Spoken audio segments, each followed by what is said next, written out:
And I think, a lot of times this one is easy, and we've said it a lot. People are saying it more and more around putting down the cape and putting down the strong Black woman stigma or excuse me, or theme that they have around us. But the thing is that it's more than that. It's heavy to carry it.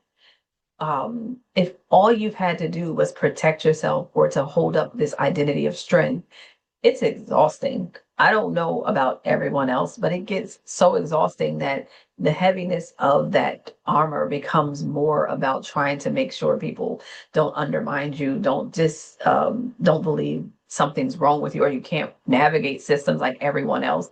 But maybe, just maybe, because it's been placed on us, we need to stop. We need to grow beyond it in a way that honors that it was a strategy that helped us to survive, but it doesn't have to be a mechanism that is currently safe for us.